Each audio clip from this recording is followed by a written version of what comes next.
Hello and welcome to MLW Confusion. I'm your host Rob Cameron, bringing you all that you may or may not need to know about Major League Wrestling and its television programming. This week we are waited with bated breath for Slaughterhouse. Unfortunately, that comes the weekend after this episode drops. So instead, I'm trying to weasel my way into getting a shot at the For Frequency's Sake Tag Team Championship. Special guest in the studio today, Chris Zach, aka the Wizard CZ, host of the Card Subject to Change podcast. Probably best known for, at least for my chunk of listeners, is the friendly rivalry, some jabs back and forth. Well, mostly forth because I don't know if you guys are going to go see their responses, but nevertheless, CZ's a good friend, so if we're having have him on the show, let's talk about his journey into wrestling podcasting, and like what all he's doing with Card Subject to Change, and kind of, just basically have two friends giving a chat about professional wrestling and where independent wrestling is taking them. But first, of course, let's talk about some news, shall we? We got some more names coming in for Kings of Coliseum. That is at the NITEX Center, January 11th, at the North Richland Hills in Texas. So MLW returns to Texas. No Von Eric's in sight as of right now, but we do get Okamura, Blue Panther, Dark Panther, Mascara Dorada, and Averno coming in as well. So bringing in Blue Panther, I think, is pretty interesting. And Mascara Dorada is one of the better high flyers at any given point in Lucha Libre. And of course, Averno's making his return to the promotion. In other news, we have a couple more matches announced for Eric Bischoff Presents One Shot. First of which is Cozy Max getting a rematch for their MLW Tag Team Championship against Contra Unit, Minoru Suzuki, and Akira Kwan. So I guess Cozy Max isn't done, despite Okamura being a snitch and just repeatedly leaving Kojima to the wolves, if you will. So we'll see how that turns out, because once again, Satoshi Kojima is still our MLW World Heavyweight Champion, still popular around the world as well. We also have the announcement in a Eric Bischoff roulette match. The Andersons will be taking on Matthew Justice and a mystery partner. Who that partner is, who knows? Could they be reuniting the Second Gear crew? Is it going to be Alex Kane, who's had issues with the Andersons and the Rogue Horsemen? We don't know. Is it going to be someone totally brand new? I don't know. But the important thing is, though, bringing back the Raw roulette wheel, and that excites me. Everything's a crapshoot with MLW and who the partner could be, but the one thing that's going to be awesome, Raw roulette. There we go. And also announced Mystico defending the middleweight championship against Trevor Lee. This has a match of the night potential.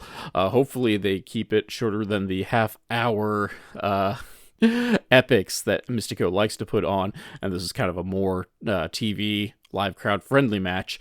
Either way, though, looking forward to seeing it. Looking forward to seeing Trevor Lee in action, because he's been kind of snake bit in MLW as of late, trying to get his debut in.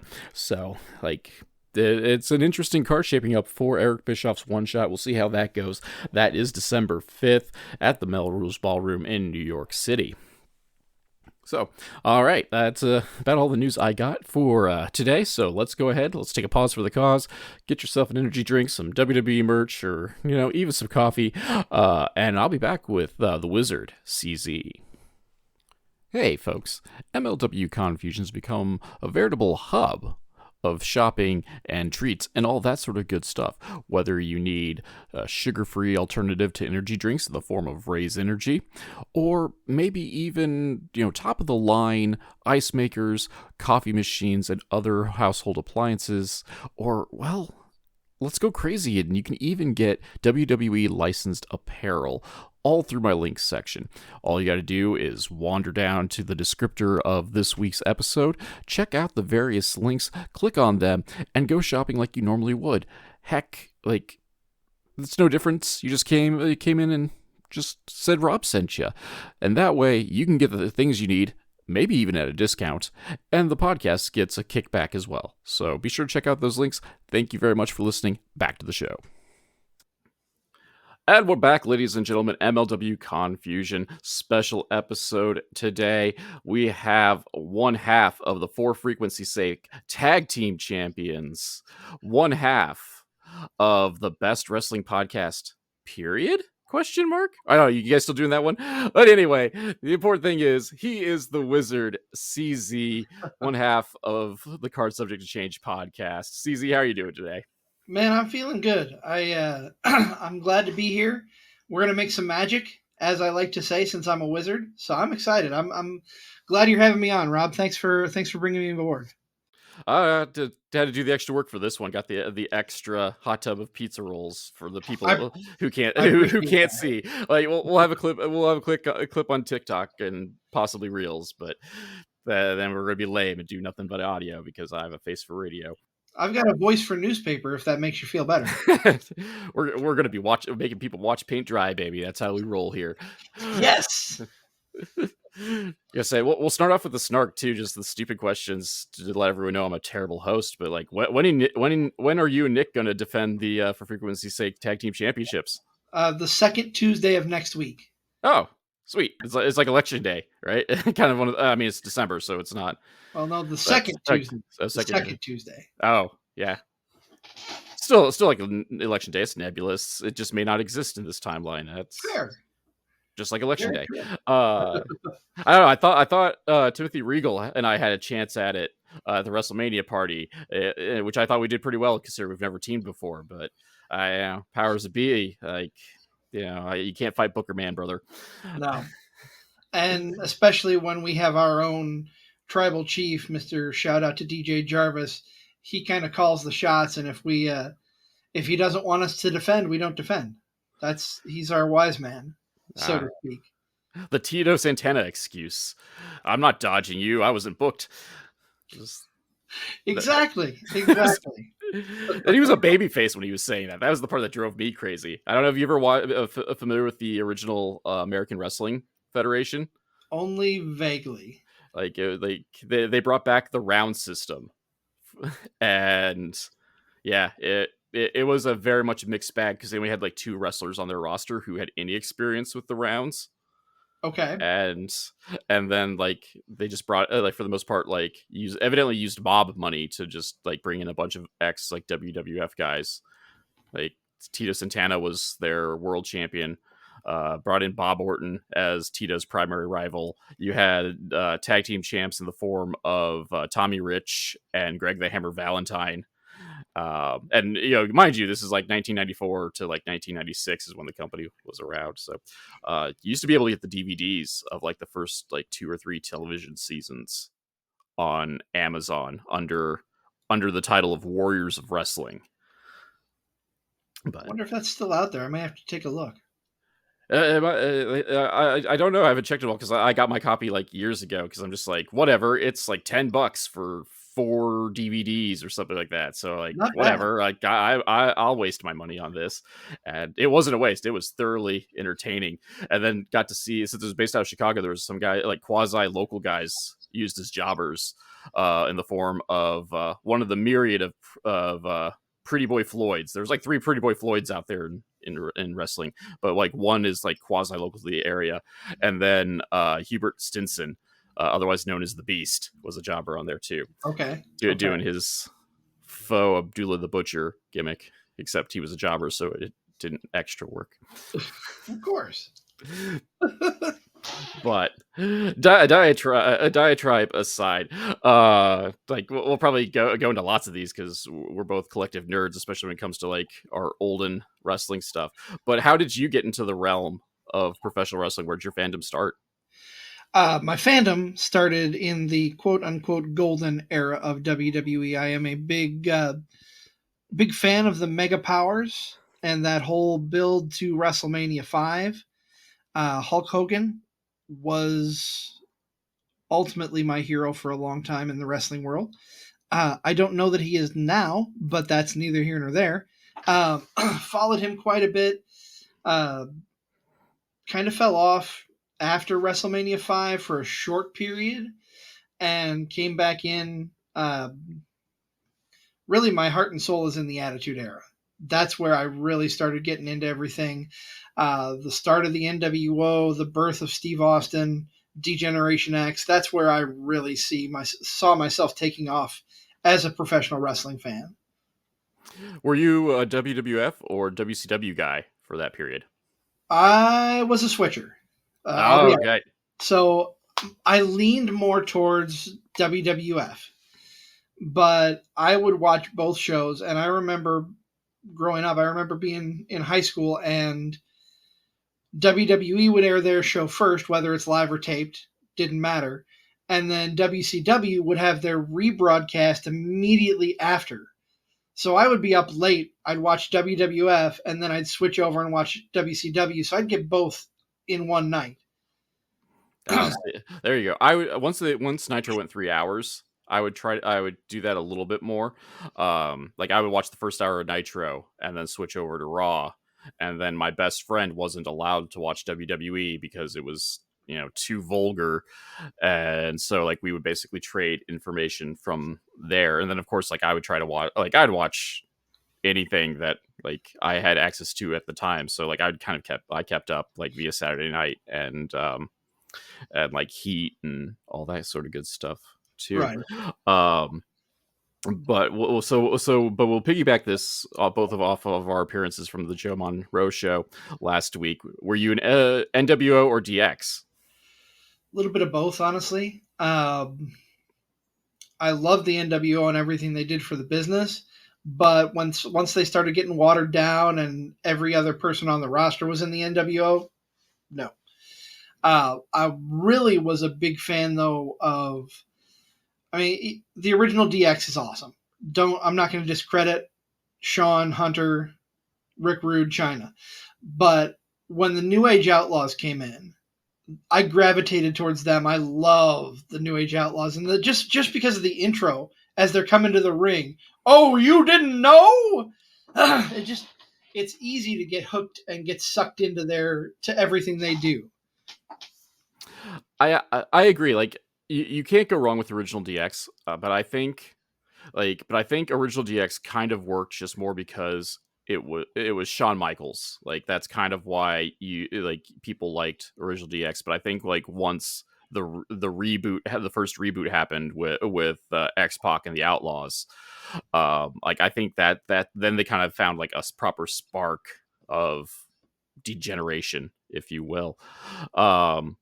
But flopping over to the NWO side, so everyone agrees NWO like bloated too much with like terrible spare parts. Who was the worst member of the NWO in your Oh, opinion? Vincent, Virgil, or if you will, Meat Sauce, as he is more commonly known to us neckbeards. Curly Bill, etc., etc. Like we get that a lot, but like I was very entertained by his feud with Stevie Ray over the leadership of the Black and White. Like I thought that kind of like helped boost him up, in my opinion, when you had guys like NWO Sting, who really like once they like pull, the cat was out of the bag that real Sting is hanging up in the rafters. Like NWO Sting didn't do anything really in WCW, though he went on to have like a pretty fruitful career in New Japan's NWO spinoff. But like for me, like throwing my 2 cents, like it's probably VK Wall Street. As much as I love Mike Rotunda, but like he was in for 10 minutes, did the job, and then of all things, his contract was nullified by JJ Dillon. He was just like, Ray Traylor and VK Wall Street can't be in the NWO. They have WCW contracts, which defeated like the entire purpose of like people joining the NWO for the most part. But let me throw another name out there. What about Dusty? Dusty was in the NWO for a hiccup, and I don't think he ever should have been. I blocked that one out. Like that's like yeah, he turned heel for no good reason, and then like he wasn't in like he only had like what, like 2 appearances, and then they just were done with him. Like Pretty much, yeah. I'll have to like double check on like how many times he actually appeared as NWO Dusty. I mean, granted, he was pretty much done. He was completely done as an in-ring worker at that time anyway, and just doing commentary with his weird mullet type thing where he just didn't shave like the back strip of hair. Dusty's just kind of like all facets. Like there's so many like weird facets of Dusty's that just like people need to do podcasts on. Like they don't do the right parts of Dusty Rhodes' career. All of us neckbeards who do podcasts, we don't ask the important questions of like why was Dusty in the NWO, what was up with Dusty Rhodes' mullet in the '90s, etc. But speaking of the neckbeard podcast stuff, let's fast forward however many years. Cards subject to change. How did that come about? Well, I mentioned DJ, our quote unquote tribal chief. I started working with him about 3 years ago, and he kept pestering me. He found out I was a wrestling fan. He is as well. You got to do a wrestling podcast. You got to do a wrestling podcast. And knowing he had this sports podcast network, which focuses on real sports, quote unquote. Not that wrestling isn't real. I did not say anything against that. Wrestling is real. People are fake. What the real world considers real sports, like football and baseball and basketball, that I don't gravitate towards. But he kept pestering me. He's got, I've got this great partner for you. And funny story, Nick and I actually have known each other for about 20 years, give or take. We worked in television together back in the early 2000s, late 90s, early 2000s, both working a god-awful 4:30 in the morning shift that we absolutely loved. It was fantastic. Nothing terrible about getting up at 4:30 in the morning, except that it's 4:30 in the morning. But DJ's like, I got this great guy, this great co-host for you. His name is Nick Bull. And I sat there and I thought for a second, because Nick and I had kind of fallen, we were still friends. We just had fallen out of contact for a few years. And I'm like, do you mean this Nick Bull? And I kind of described, like, yeah, do you know him? Of course I know him. I would love to do a podcast with him. And then Nick and I started talking, and the rest is history, as they say. And Nick is never wrong. So, I mean, you can't, you got to have somebody who's never wrong on your show. That's true. Them's the rules. Like, can't argue with him. And he used to be very honorable too. He's not as much now, but that's because he's never wrong. Well, absolute power corrupts absolutely. Or we could joke about maybe it's some of the people like I catch him hanging out with at like SCW events and whatnot. I mean, he was hanging out with the Devil Dog before the Devil Dog changed his stripes and fought for the honor of the crowds. So I don't know, maybe old Devil Dog rubbed off on him for a bit. You ever notice how they look very similar? That's how I like personally. That's how Nick came into my radar originally. Like I called him Devil Dog Stuntman, even though Devil Dog took all the bumps. like he was Stunt Devil Dog just because he looked like just enough alike that and since they interacted so much, I actually kind of thought they were like family, because like sometimes you get family coming to shows who'll sit in the front row or and the wrestlers will make it a point to target them because, well, there's like they may not be an official plant, but they're safe. They're not going to take anything personally, and they have enough rapport with you to throw things back at you if need be. So that was my experience with Nick Bull before I realized, like, oh, hey, he's a podcast host. Yeah, and he that's one of the things we love is meeting these new people in the wrestling business and making some great friends, like the Devil Dog, like your nemesis, one called Manders. I know that puts a sour taste in your mouth, but he's been on the podcast twice, 3 times, 2 or 3 times. I can't remember off the top of my head, and that makes me a bad host. But what can you do, right? But no, Nick and I got to talking, and the original concept was just to be him and I shooting the crap about wrestling. It turned into so much more, and I'm glad that it did. It kind of evolved from us just talking wrestling and throwing whatever spaghetti hit stuck on the wall when we threw it into us. I don't know if anybody is using this moniker, and I don't want to steal it, but I kind of do. I feel like we are the voice of the independent wrestling, at least as far as in the Midwest goes, because we bring on quite a few younger independent wrestlers who are making a name for themselves. Some even older, some more established veterans, but we give them a platform that they wouldn't normally have, and I love that about our show. I agree. Like that's one of the things like I really like about Card Substitutions too. Like it's not like that your pay-per-view reviews aren't great. And actually, I'm a really big fan of the kick out. I'm really glad you guys have started doing that, and maybe we'll talk about that here in a bit. But yeah, just hearing some of those guys that like it would fall through the cracks otherwise. Especially like again, I'll throw my flowers to SCW Pro because we are both like hardcore SCW Pro guys at the end of the day, when we're not fantasy booking or joking about throwing Shane Boucher off of a balcony. Flashback because Shane Boucher is coming on the Card Subject Change podcast. It'll be at the time we're taping this, it's tonight, but by the time this podcast is released, it'll be early in the week. So if you haven't, be sure to check that out. We better talk about him going off a balcony because that doesn't happen terribly often in the realm of professional wrestling. I mean, it's one of my go-to questions for him. I've got it highlighted in my brain. I don't take notes. I'll be honest. I don't do a whole lot of research other than, I bring on people that I've seen and that I respect and want to learn more about their story. That balcony, the hurling off the balcony is definitely highlighted in my head as something I absolutely have to ask him tonight. Because I got to know what goes through a guy's head when he's being thrown off of a balcony. Yeah, like there are a lot of questions, and that replaced, at least in the hype packages, replaced Nevin Knoxville's. Not entirely replaced. He still pops up, but like Nevin Knoxville going off the balcony through a table and for those of you who aren't familiar with this, this is Wildwood Saloon in Iowa City. They have like a 2-tiered setup surrounding a stage.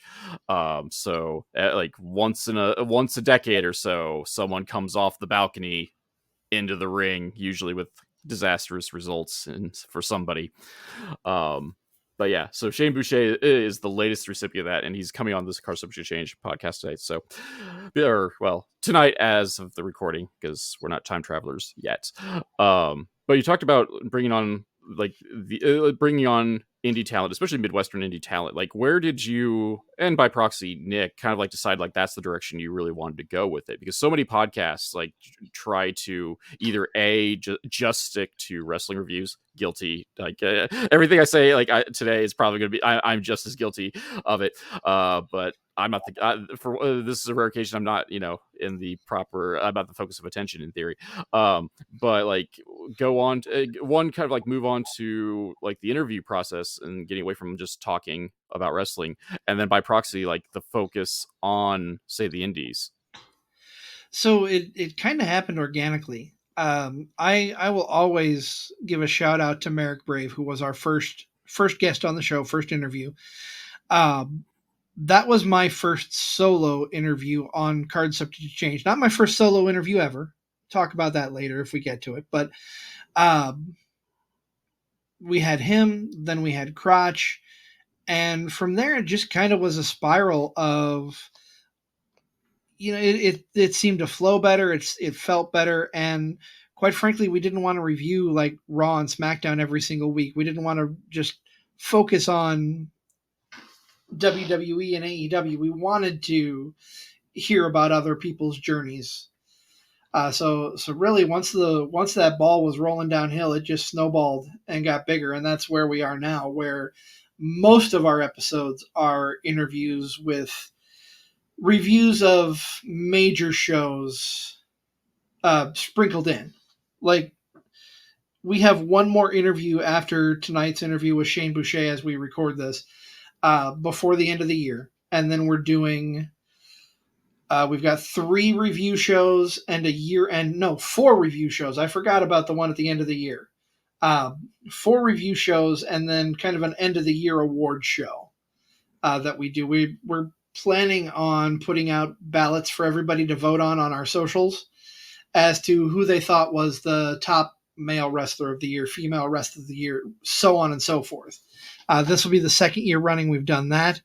But yeah, it just I love the connection that I make with these people that we bring on, because you get to know them, you get to see their inside their their minds and their journey from how they got to being a fan to how they got to in-ring work. It was an evolution from just doing reviews and just talking whatever we felt like into something more organic.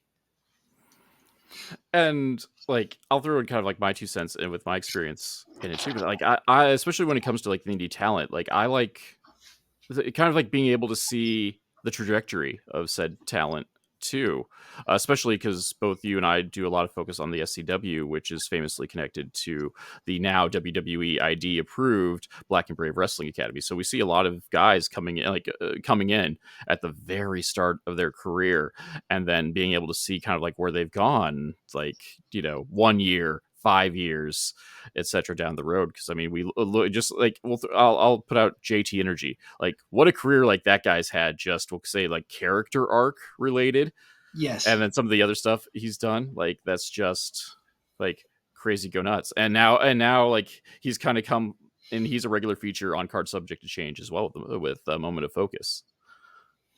Yeah, and I've watched JT Energy since his tag team days in Vicious and Delicious with Jasi. Just evolve. He was the filth you can't wash off. He came out with that spray bottle, and that spray bottle evolved with him into the Unsolved Mystery, into now the Feline Phenom, where I don't want to despair. This is not a disparaging remark. He kind of losing the SCW Pro title, I think, in my eyes, kind of cracked his brain a little bit, because he now is so focused on cats and worshiping cats. That's what his gimmick is. He's not a cat himself. He's been adamant about that. Even though I've jangled keys at him and said, "Here, kitty, kitty," he looks and he responds, but he is not a cat. And the Moment of Focus, I think that's fantastic that he's able to do that, because I reached out to him towards the beginning of the year and I said, "Hey, you're active on social media, you do a lot of vlogs and things on YouTube. Would you like to be a regular part of our show?" And he said, "Absolutely." So having him on a weekly basis is a lot of fun. And it's a little bit of a different side for him, especially with kind of like the gimmicks where he's had. It's kind of neat to see kind of this different side of him, I think. Plus, content is content, and Lord knows, like, we need some daily, in this case, weekly affirmations of what we're doing right or what we could do better in a metaphysical sense. And I'll be honest, a lot of times what he has to say hits home with me, and I'm sure with Nick and with everybody. Oh yeah, he's the proper never wrong. At least when it comes to a Moment of Focus, like we can question what he does in the ring. Get those claws out. Like, I don't know, that might be pushing the line for family friendly SCW, but they keep inviting him back, knowing he has that glove and wrestling everybody. Oh, what a great thing this wrestling is that we love so much. Just such a smorgasbord of different things, that something for everybody to enjoy. It's a circus. A good wrestling is a circus. If you don't like the trapeze artists, check out the clowns. If you don't like the clowns, check out the strongman.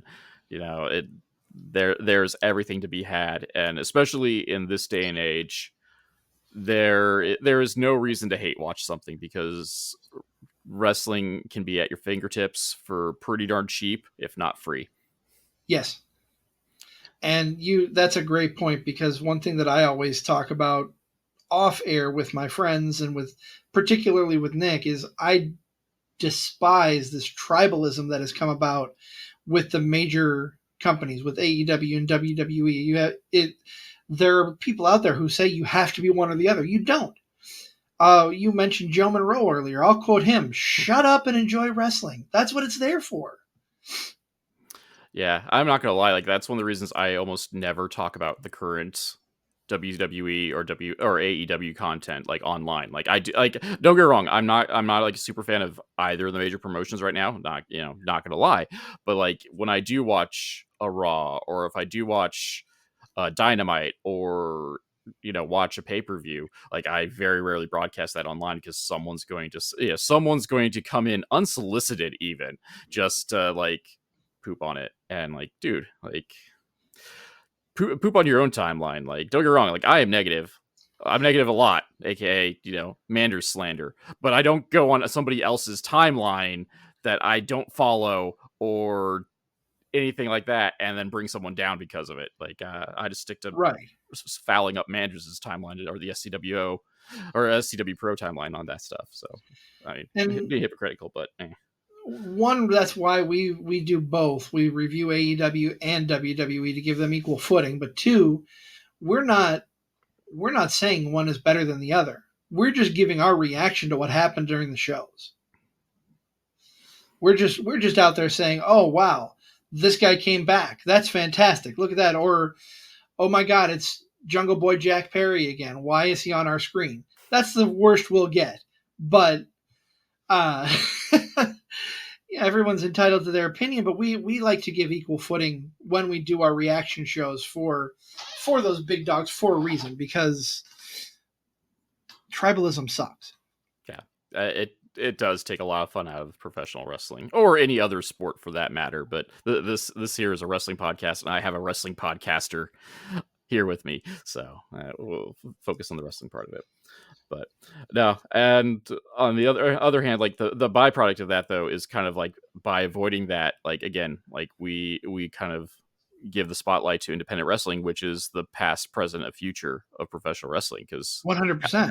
Because like, don't get me wrong, like the Performance Center has produced some pretty good talent, but a lot of the talent that's gotten a big push coming out of the Performance Center were on the indies. Maybe not for terribly long, but they very rarely were they a from scratch product.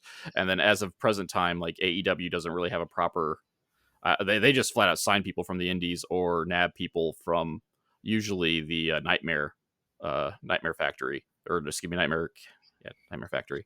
Or they're out there buying up former WWE talent. Yeah. Well, it can't. We can't. As long as they don't go into LOL TNA territory with some of that stuff. That's fair. That's very fair.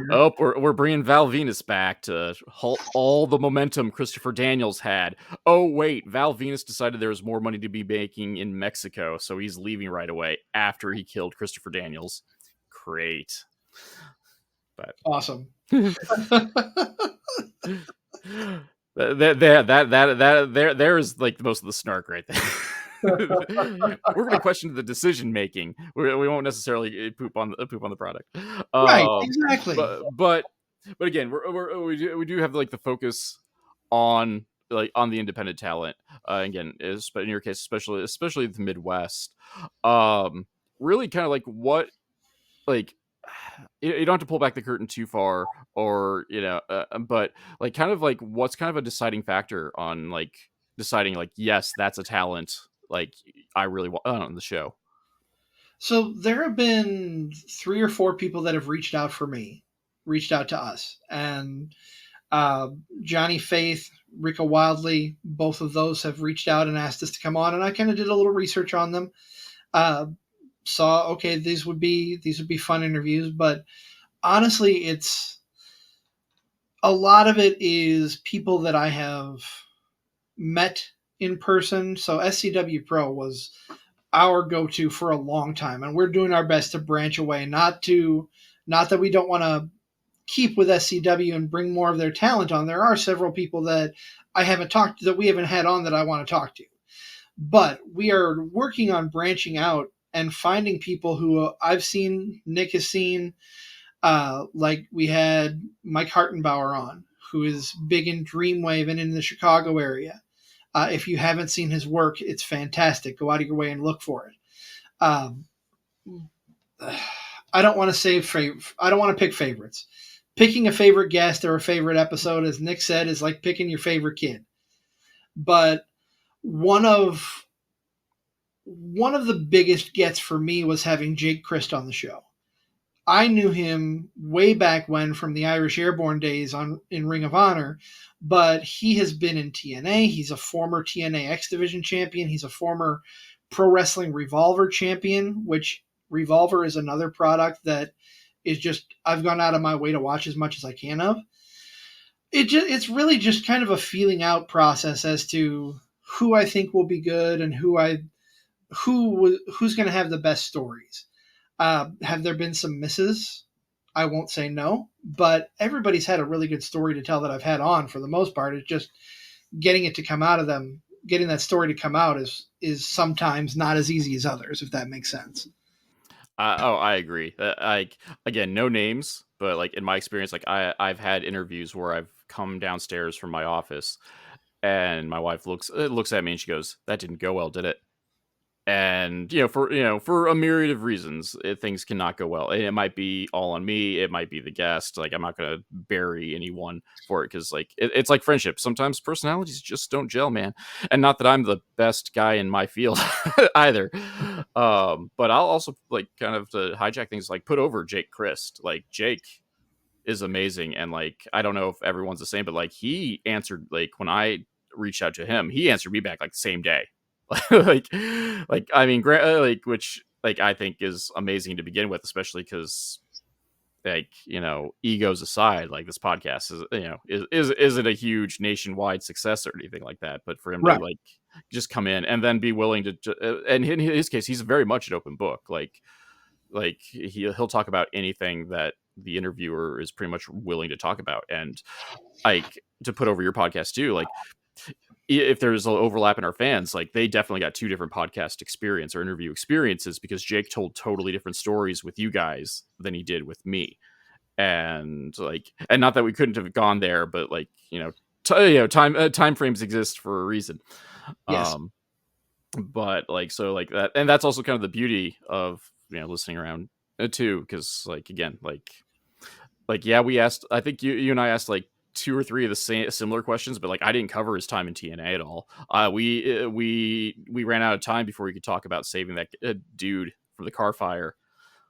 Whereas at my end, I got to see his wrestle shed, which was neat, and we talked about him working with the Juggalos, or with Juggalo Championship Wrestling specifically as the ring riders, but like it's cool. And darn, I was gonna like ask you for like to pick your favorite child, so I guess I won't make you pick your favorite child, but I guess I'll ask the kind of the evil twin of this question is like, what do you view as like your biggest challenge when you have these guests on? Like what's the thing either you dread the most, or you think is kind of like the most hassle with the interview process? So I think the biggest trouble that I have is finding dates, because we do those reviews of WWE and AEW. If we don't know their schedule, I can only book out so far. And I'll be honest, at this point right now, I have probably 6 or 7 people waiting to get booked, waiting for me to say, okay, here's your date. Here's your date. Do these work for you? Because I just don't know when the next AEW event is going to be based on when I have people scheduled. As far as interviews themselves, it's really just a matter of their personality and how Nick and I can go about bringing that out, bringing the best of them out. Because again, not naming any names, we've had some people, like I said earlier, who it was a struggle at the beginning to get the ball rolling. But then once they got a little more comfortable and got more into it, they were sharing their stories like crazy. It was good.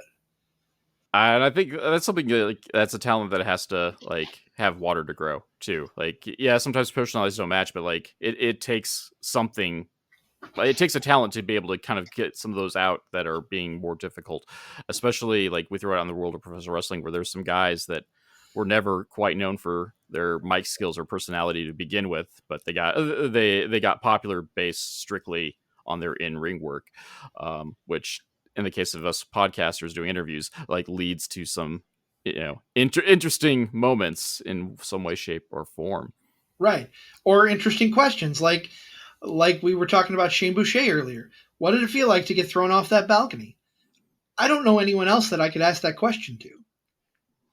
Right. And then that's kind of like in my case, like I really like I'm not as successful as I would like, but like getting kind of like a stylistic or how do I want to phrase this PC I don't want to say demographically, but trying to make sure I get someone from different backgrounds. So, like, because everybody's story is kind of told about through their life and their lenses, and Yeah. whether that's through someone who's a minority or someone that I don't will say like on the autistic spectrum, high functioning autistic spectrum, or the LGBTQ community, like that's an interesting take to see wrestling through those lenses, or even like stylistically doing like talk about some of the styles that either don't get the love or just you don't see on the podcast circuit as much. So like say getting like a proper lucha guy on like would be utterly fascinating, or like I'm a deathmatch guy,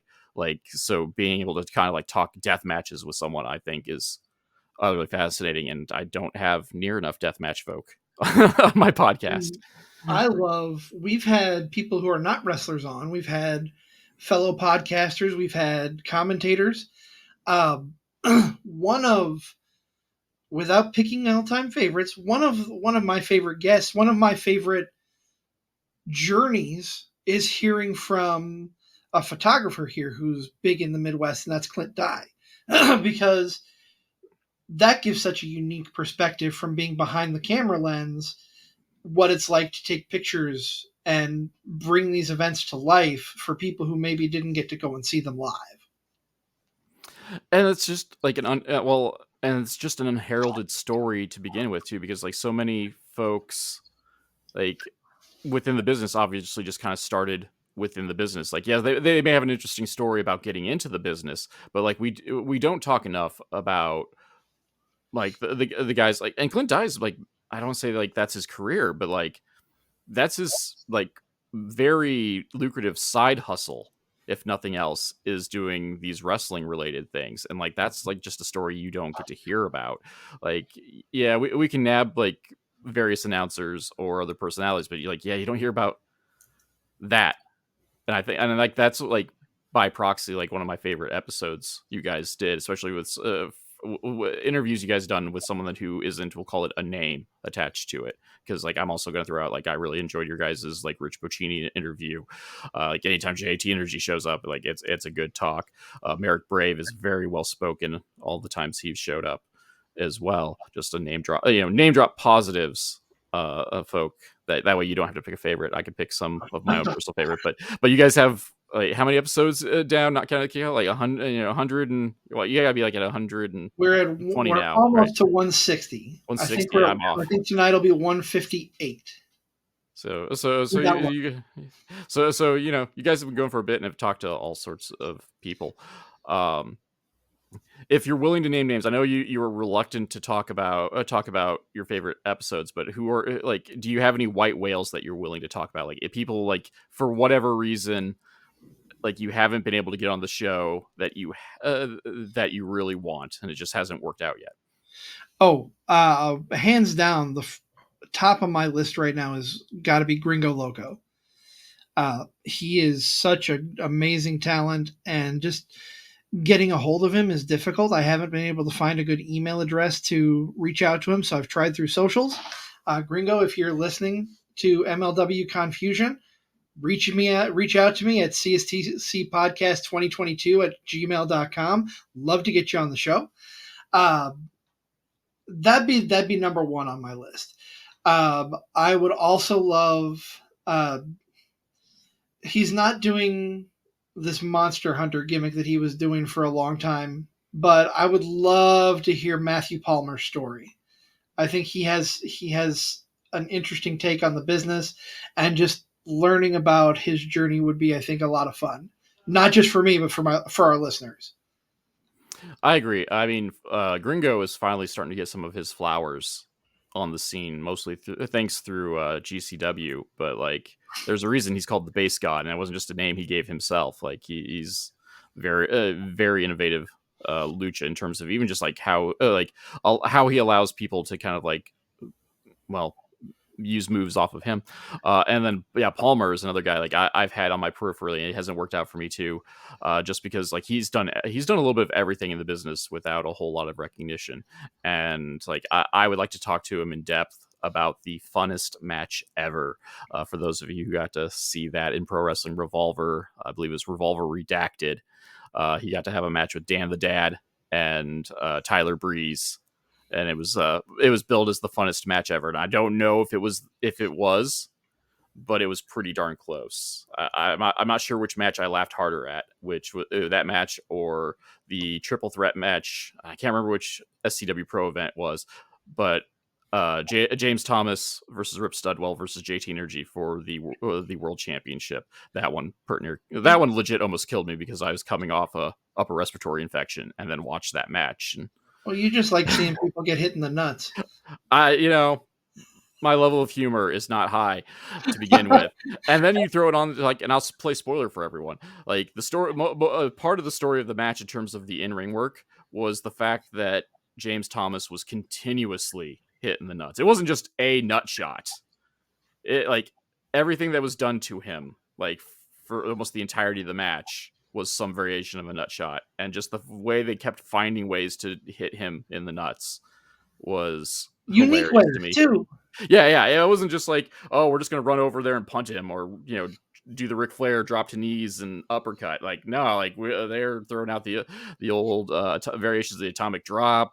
People were just falling into him, and it was great. It was hilarious, It and was. I about died live because I was just getting over a upper respiratory thing, and still like breathing was not my strong suit. But no, I agree. I think Palmer would be good because he promotes as well, and having someone on who's a promoter, like Lord knows with the dealing with wrestling personalities like behind the scenes, like Lord only knows what would come about. What they've had to deal with, whether it's from a big league name or someone who's just starting out on their career. So yeah, I think that's a very interesting list, especially if we're considering just sticking to just kind of like the independents.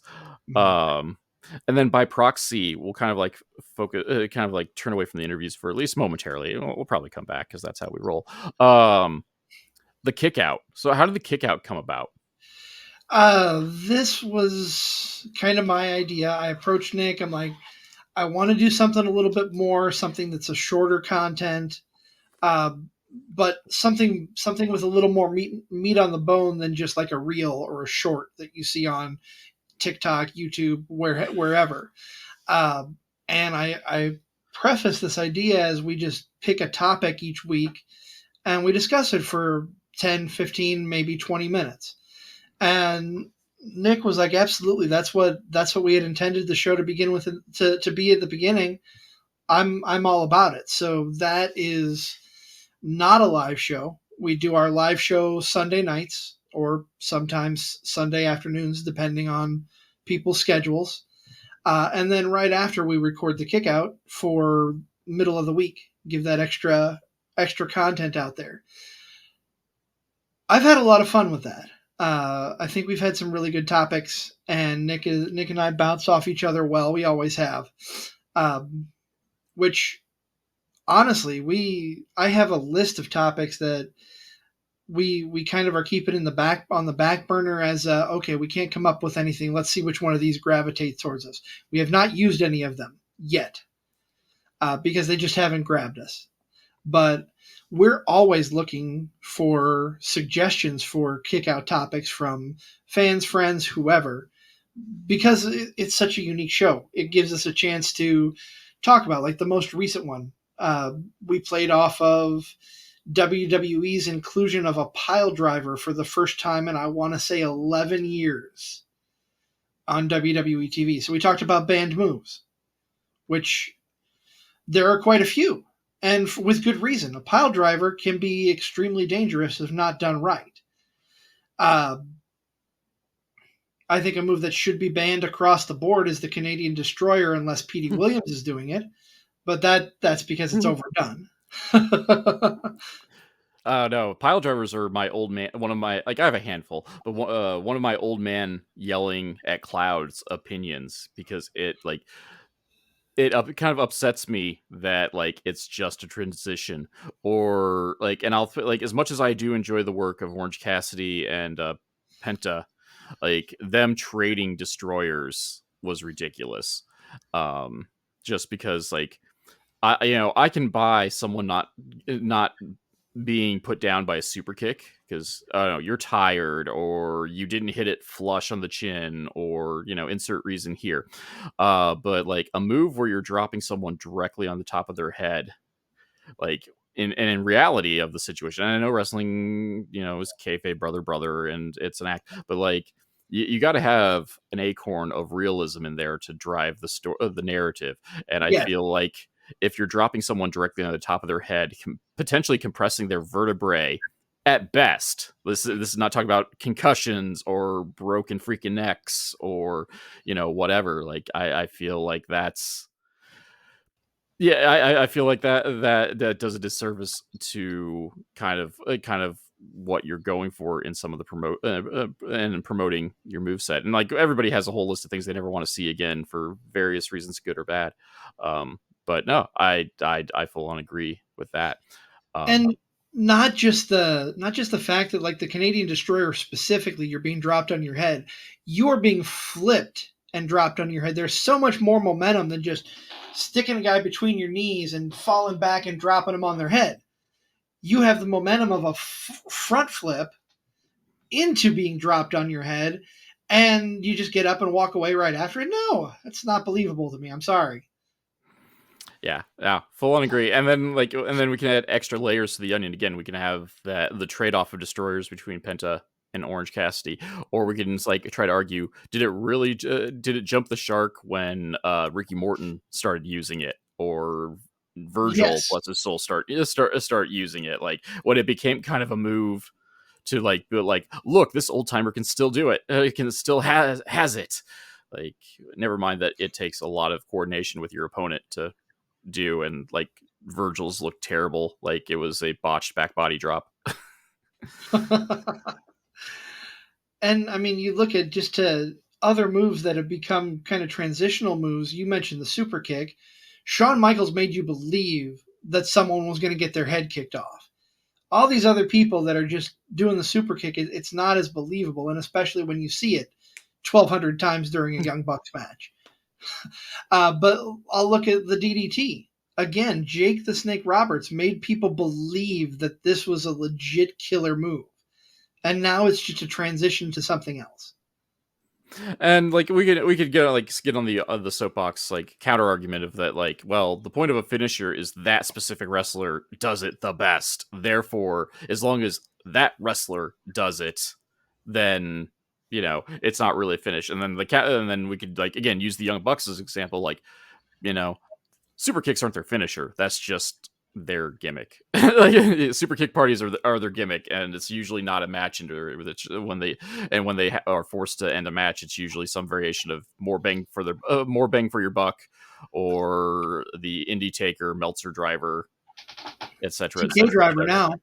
Oh yeah, and or the was the BTE trigger as well. They've Yeah. thrown that as kind of a be all end all move as well. So I can see some of the arguments against that, but yeah, like I don't get. I am old. I have been watching wrestling for nearly 40 years, and sometimes I just need a Werther's original to calm me down. I have some. No, no. We might, but they're in our snack cabinet, not readily available, and I don't have my emergency Werther's button to You want to have the cat come by and you want to drop it off really for me, feel old is whip out the butterscotch. You want a butterscotch? or one of those strawberry things. I never did learn the name. It was just strawberry, and like the wrapper looked like a strawberry, and it was like Yes. kind of a pink.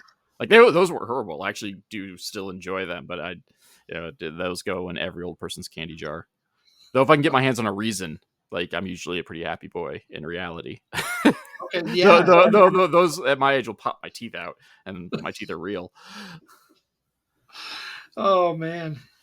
But no, I really enjoy, kind of going back to the topic, I really enjoy the kick out, and that that is usually like, it sounds bad. Like I'm like, I don't catch every episode of Cars Up to Change, but I catch the kick out. But I do, like, I kind of go out of the way to the kick out. Not that the interviews aren't fascinating, but the combination of being like 15 minutes, and then the topic is just something that's not usually covered in podcasting or wrestling analysis. Like, it is very much of like an off kilter topic, and I don't mean this in a bad way. I think it's just off kilter in the way that no one is really talking about some of these things, or like necessarily going out of their way to rank or talk about, like, well, again, you got like the band moves. You guys talked about fake belts being brought in, or create titles created for a specific purpose besides just being one of your main belts and whatnot. Like, some of those things, like, I find to be like very fascinating, that not enough people either within the business or just us podcasters are talking about. And I've been doing my best to keep the kick out kind of, I guess topical is the best word, tying it into something that's happening in the wrestling world right now. I know that's not going to always be the case, because you can't always have something that's going to fit with what's going on in wrestling. But no, I agree. I think it brings out more discussion that isn't being talked about. And I think that's something us podcasters as a whole, again, myself included, like, kind of like miss the point or miss the boat on, is that just because of technology, like, the market is so flooded as a whole, with whether it's doing reviews of shows or pay-per-views, and by proxy, to a lesser extent, interviews. Like, everyone and their mother's doing interviews. I mean, though the coolest ones do happen to be, for the most part, either A, by someone who's super professional, a la Chris Van Vliet, or by proxy, like the guys that are talking to the local guys in the scene who are just coming on their way up in the business. But like, there are niches available that people aren't really covering, whether it's, again, variations of doing the kick out, where you're just kind of have a monster of the week kind of thing going on, that's just, it's relevant to whatever's going on in the week, but really the topic is just something no one's talking about in general. And then we can just like throw things out to, like, there's not enough. I don't think there's enough like Business Insider like podcast about like certain aspects of the business, looking at specifically like maybe like referees, like to a lesser extent like ring announcing as well. Like, I think if someone got a good podcast about like some of those topics, like, it would just be a fascinating listen to. And I know, like, Brian Hebner and Jimmy Corderas and I think Mike Chioda all have podcasts now too. But like, those are also byproducts of like the WWE system, which aren't, not gonna lie, that's also very fascinating. But like, especially, but like hearing some of like the indie stories of, like, again, dealing with indie talent, guys who like didn't make it, or talking about like stories of guys who like were on their way up, I think would just be utterly fascinating. And just having that opportunity, that I think it could be a license to print money, and someone should steal that idea from me, because Lord knows I'm not a referee, because I hate referees. They're filled with bias. I think having an indie ref on a podcast talking about his time as an indie ref would be a great discussion point, a great perspective. But anyway, but yeah, so there are a lot of things, I could complain about podcasters while being one, but I'll just separate myself from the pack and just note that I think I'm the only one that has a hot tub filled with pizza rolls. That's very true. That's why that's the only reason I'm here. You finally got to have access to the hot tub after John Bonnart screwed the pooch for you guys. Oh, I still think that one's hilarious. Like for pulling back the curtain of CZ and I's relationship, we are both podcasters in the same metro, wrestling podcasters in the same metro area, which I find to be like in a smaller metro area like the Quad Cities, Illinois, Iowa. I think is quasi amazing, just coincidentally. And then we both like somehow booked the same guest, like the same, ultimately for the same week, like the and it's not like we go and ask permission from each other to go like, hey, I'm getting this guy on, like like, it's not like we're running rival promotions, but we just like, but we've never run into this despite both of us like having a lot of SCW Pro guys on the show. We've never had someone like accidentally book someone like the same week. hey, I had him booked first. You I had did, Mr. Bonhart booked first, and but we acknowledge that. So we like, booked so far out though. Because we have because I reach out to so many people to get guests on. We book out so far.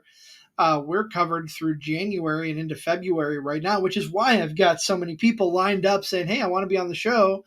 Well, I kind of got to wait till I hear when this show is going to happen. Right now, I'm going to just. I know he's listening. He listens to MLW Confusion every week. Tony Khan, announce when Revolution is so that I can book my podcasts, please. like I said, I think like last time we talked about this because like you can we were going back and forth texting each other and you complained about it, and then like right after you complained, WWE announced Elimination Chamber. So Yes. yeah, so keep complaining. Maybe you'll accidentally throw, at least if nothing else, throw it out into the ether. Hey man, you Uh, know what they say, the squeaky wheel, man. there you go. That I don't know. We try to throw all those things out there, and this weird, the world wacky world of professional wrestling. So, and yeah, I don't know where I was going to go with that comment because I'm super professional, and I don't know. Anytime we can yell at Tony Khan to do stuff, and I don't know, we'll just do it because who knows? I mean, he used to be on the message boards. Like he might still be on the message boards. Like he Wait, used there are to. still message boards? Oh yeah, there's a couple. Like I'm still a part of one. Shout out to fan.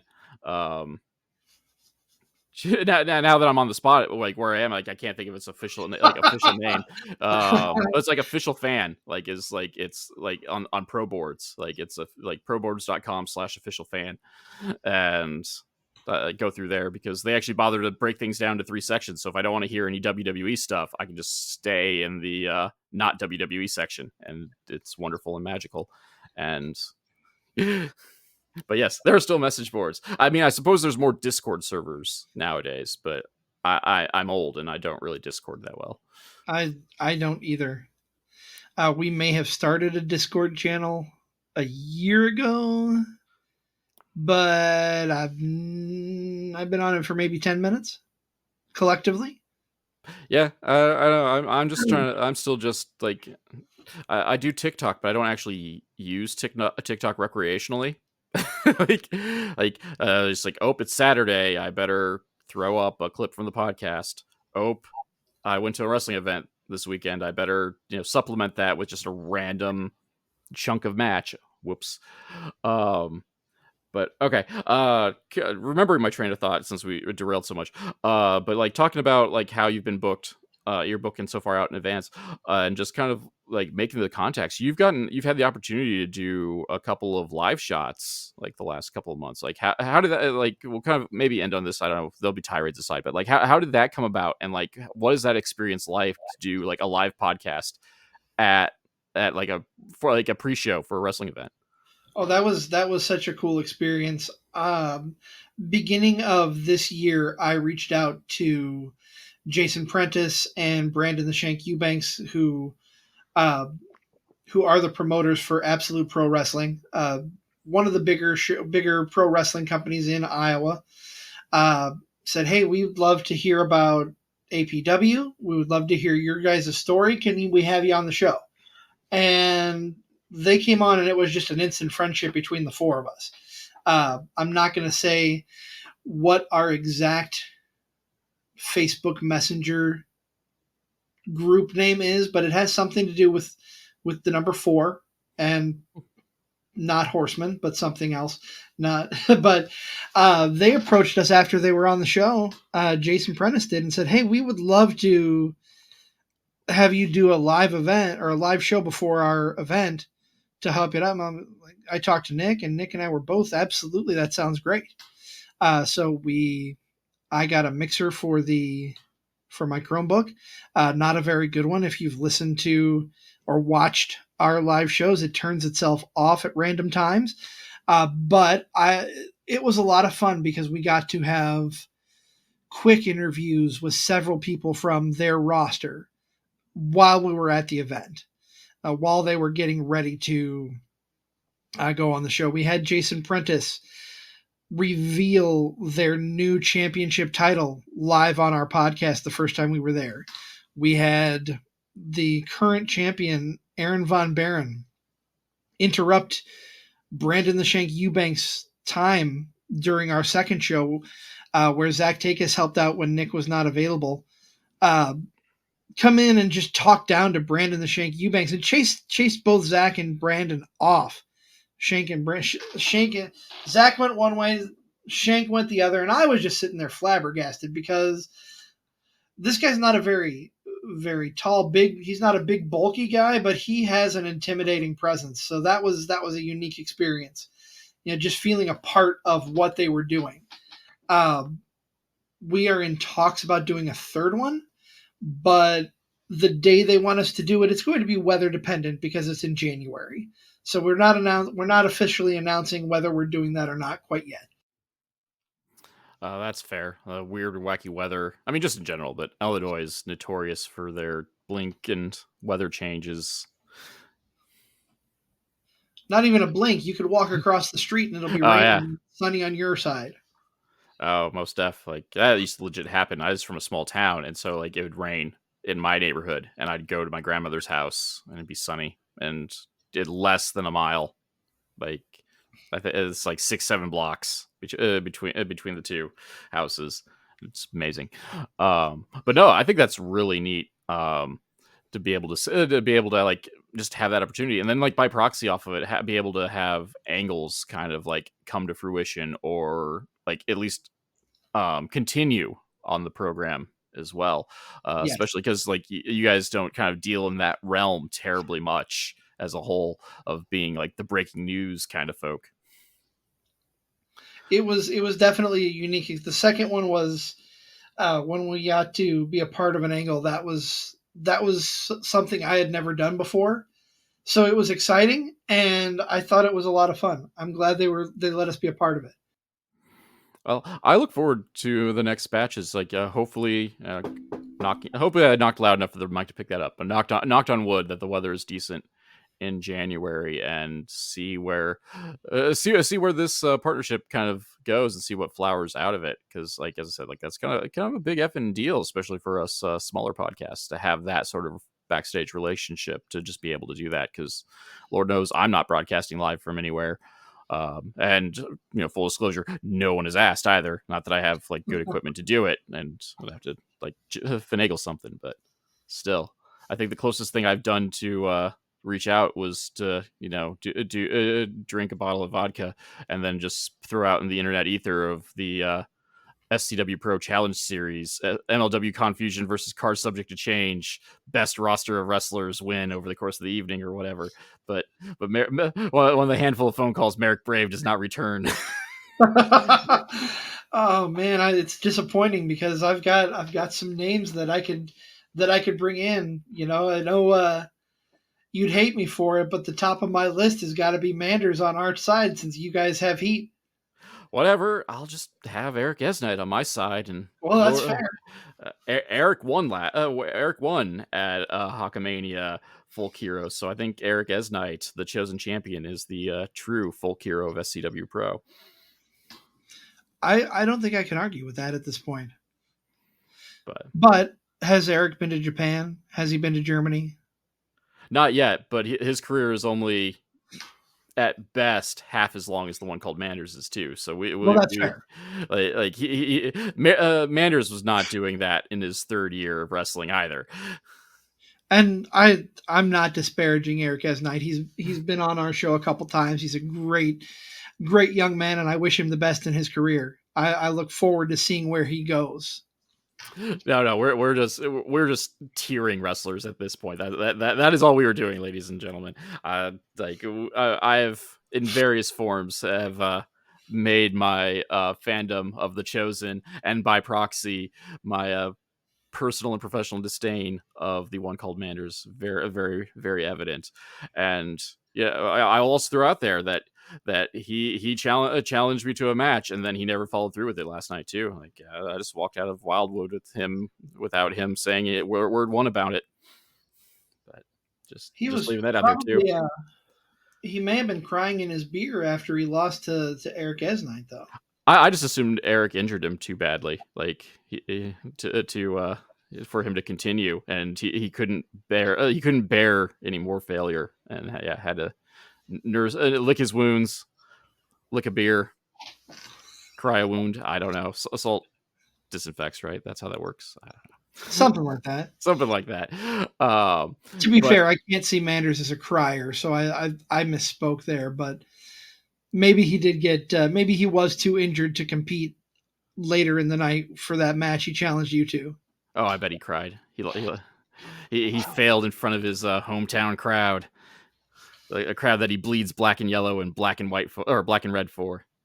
That being said, we've gone entirely too silly. Entirely too silly. Oh, I'm gonna get killed one of these days, because one of these days Merrick is just gonna listen to it and decide that there's an extra $10 in it, and then just watch my head fly into the crowd. That we had an exchange on socials a couple days ago, and I believe I said I do not want to take one of those lariats from Manders. No, he's like people force me to say good things about him, and don't get me wrong, I respect his career. Don't have to like him in the process, and his lariat is Japan approved. Like, so I that says something for some of the guys who threw lariats in Japan in various forms, whether it's Kenta Kobashi or Stan Hansen. And modern day Stan Hansen is what I think of as Manders. And with the Japan route, like the crowd, like some of the Japanese press referred to him as that. So I can't. He cut his bones in Japan. Hansen did, so I can't argue as much as I would like to. I can't argue that. But that being said, entirely too silly. I said I respect him. Don't have to like him, and I'm going to keep talking smack. And we will have one of these years. We will have the SCW Pro Challenge Series, and we'll have to have like a live draft kind of thing, and we'll have to go all out for it. Pink Room, the works, harkening back to AWA. I'm all about it. Let's do it. Merrick, book it. There we go. Oh, with that, I think that's where we're jumping the shark on that. So CZ, where can we find Card Subject to Change on social media, and or any other plugs you need to make for Card Subject to Change? So we are on Facebook. That is our primary social media source. Card Subject to Change podcast. Look for our pink and yellow logo that says Card Subject to Change, made by. I'll shout out Nick Bull's wife for making that for us, that design. Social media elsewhere, we are at CSTC Podcast on Instagram, on what will always be Twitter to me, even though we don't have as big of a presence as Twitter, X, whatever. But particularly go to youtube.com/@CSTC Podcast. That is where you can find our complete archive of episodes.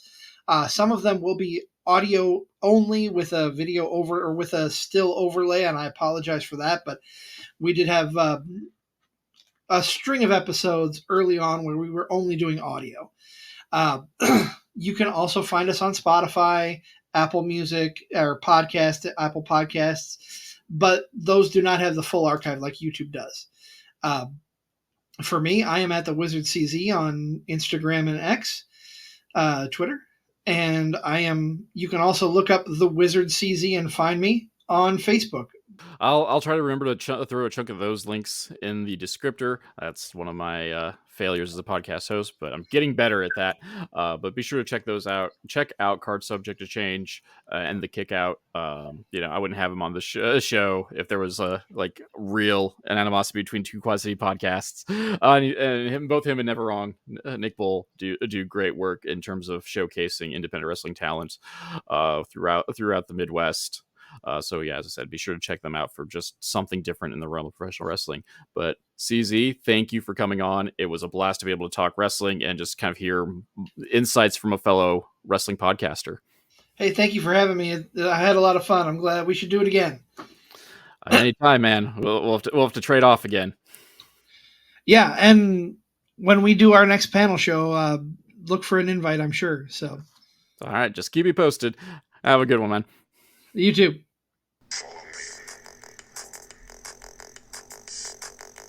MLW Confusion is a weekly podcast that is written and performed by Rob Kammer and hosted by Spotify for podcasters. MLW Confusion is part of the Urban Wrestling Network, and you can check them out and check out the Major League Pod on YouTube at Urban Wrestling NW. The background music for this section is Ruined by Day, performed by Alan Schroeder. If you enjoyed this podcast and would like to support, please like, subscribe, and tell your friends, family, and enemies. Leaving a review is also helpful. Word of mouth advertisement is very important for small podcasts such as this. Social media links can be found in the description, but Twitter and Instagram are at the Nova of Cass, TheNovaofCass, and Facebook is at MLW Confusion, all one word. If you'd like to support monetarily and help upgrade my equipment, please check out my virtual chip jar at ko-fi.com/Casanova. Or if you prefer more bang for your buck, you can go to patreon.com/Casanova, CASSONOVA, where for as little as $2, backers get access to the podcast early and without those pesky ads, plus other exclusive content. So join the crew that is headed up by Keith Wynn, Alan Schroeder, Alex McCarthy, and Elenia, and check it out. You can also find t-shirts, coffee mugs, and other merch at the Confusion Podcast on Teespring. Also, be sure to check out the description to find some affiliate links for, well, WWE merch, coffee machines, ice makers, and much more. For business inquiries such as ads and sponsorships, please email rzkammer, that's Kamerer, at comcast.net. Thank you for listening.